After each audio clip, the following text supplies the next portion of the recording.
Alright, welcome back guys. I just recorded this entire video and forgot to press record. So, the second one here is going to be either a lot better or a lot worse. I guess we'll have to find out. But you know what's always better? Your life when you are using our sponsor. Pramp is a free mock interview platform where you can develop your technical interviewing skills. Practice coding with live execution of all major programming languages to solve real interview questions. Interview types include data structures and algorithms, product management, behavioral interviews, system design, front-end, and data science. I've personally used this service to successfully crash course for a software engineering interview.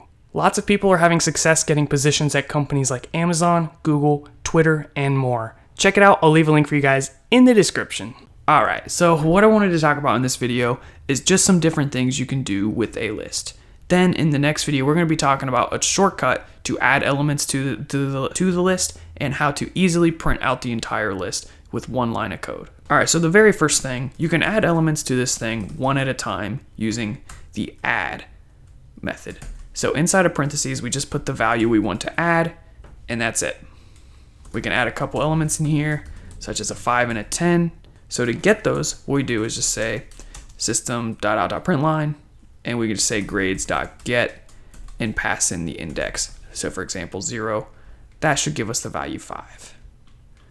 Passing in the index 1, that's going to give us the value 10. But you can also add and specify what index you want to put something at. So for example, we could say grades.add, and if you get the pop-up to go away accidentally, you can go back and type add out again. Or what you can do is you could just go in here, hold Control Shift and press space. There you go. I'm on Mac, by the way. Now you can go and see the overloads here. You can see one of them takes an index. So that's what I'm going to go with. And we're going to pass in the index 1 and we're going to pass in the value 7.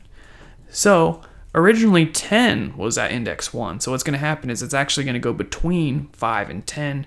10 is going to be shifted up to index 2. So now when we get index 1, we should get the value 7. And in fact, we do. So overall, here's what it looks like. Printing index 0, 1, and 2, we get 5, 7, and 10.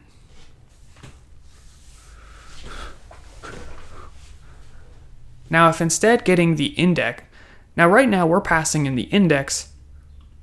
So right now we're passing in the index and we're getting the value. What if we wanted to do the opposite? So we pass in the value and get the index. Well, we can actually do that. So let's back up and just say grades.index of, and then all we have to do is pass in the value. So for example, we could pass in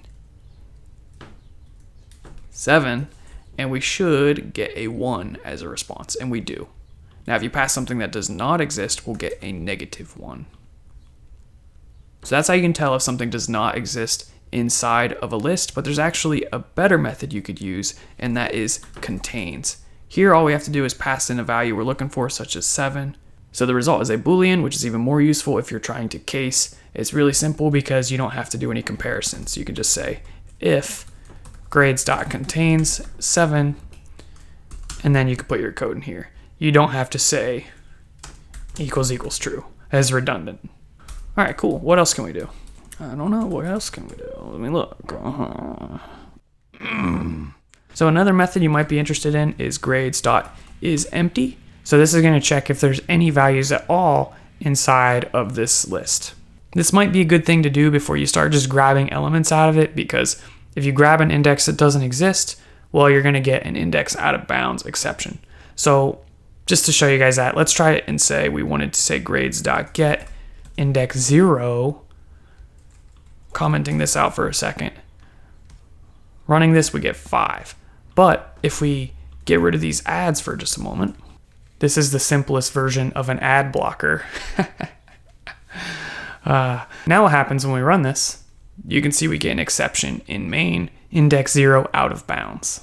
So we could have checked if it was empty ahead of time by saying if grades is empty. We could even invert that with the exclamation mark. If it's not empty, then what we can do is we can get index 0.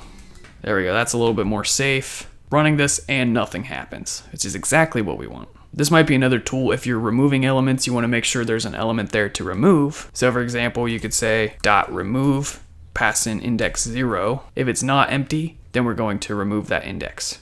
And instead of an if statement, we can do this in a while loop even. So we can say while grades is not empty, we're just going to remove that. And this actually returns the element that was removed, so we should see it pop up in the terminal. But make sure we add some stuff first. So we can add these elements in there, and we get 5, 7, 10. But now grades is actually empty because each time through this loop, we removed one of those elements. Now, if you're wanting to just remove everything, you don't need to do it one element at a time. What you can do is just remove everything, and I'll show you guys how to do that now. All you gotta do is say grades.clear, and this is going to get rid of everything.